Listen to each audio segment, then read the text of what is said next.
দর্শক, জ্বালানি তেল পরিস্থিতির আরও খবর জানতে আমরা সরাসরি যুক্ত হচ্ছি বরিশালে। সেখানে আছেন আমাদের প্রতিনিধি সুখেন্দু এদবর। সুখেন্দু, জ্বালানি তেল পরিস্থিতি কেমন দেখছেন এবং পাশাপাশি সংকট, ভোগান্তি এবং সরবরাহ নিয়ে আপনার কাছে কি তথ্য আছে সবশেষ? আকবর সুমন, আপনি যেমনটা বলছিলেন না, সারা দেশের ন্যায় বরিশালেও কিন্তু জ্বালানি তেলের যে সংকট সেটা কিন্তু আছে। এই আমি এখন আছি বরিশাল বিএম কলেজ এলাকার একটি পেট্রোল পাম্পে। এখানে কিন্তু যে জ্বালানি তেলের সংকটের কারণে আপনারা দেখতে পাচ্ছেন যে আমার পিছনে দীর্ঘ লাইন ধরে মোটরসাইকেল মাহিন্দ্রা তারা কিন্তু আছে।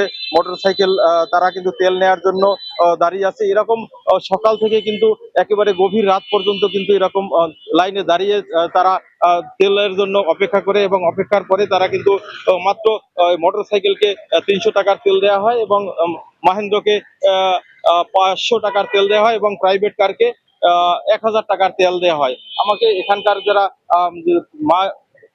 পাম্পের মালিক আছে তারা যেটা জানিয়েছে, তাদেরকে কম তেল দেওয়া হয়, এবং সেই যে পরিমাণ তেল দেওয়া হয় তার থেকে তারা সারাদিন যে পরিমাণ তাদের চাহিদা আছে সেই চাহিদাগুলো তারা কিন্তু মিটিয়ে যায়। এখানে একটা সমস্যা দেখা দিয়েছে যে বরিশালে বিভিন্ন সেক্টরের সাথে আমি কথা বলেছি, এখানে বিদ্যুতের একটা সমস্যা দেখা দিয়েছে, এবং সেখানে কিন্তু জেনারেটরের ব্যবহার হচ্ছে প্রচুর পরিমাণে। বিভিন্ন মার্কেটগুলোতে বিভিন্ন যে লিফট গুলো চালানোর জন্য কিন্তু জেনারেটরের প্রয়োজন, এবং জেনারেটর গুলো চালাতে গিয়ে সেখানে কিন্তু তেলের প্রয়োজন হয়। এখানে তেল কিন্তু তারা খোলা বাজারে তেল পাচ্ছে না বলে তারা কিন্তু বিভিন্ন রকমের সমস্যার সম্মুখীন হচ্ছে। এখানে কৃষিতে যে কিন্তু যে তেলের যে ব্যবহার, কিন্তু সেখানেও কিন্তু যে ডিজেল চালিত যে মেশিন গুলো আছে সেগুলো কিন্তু তারা সঠিক পরিমাণে তেল পাচ্ছে না।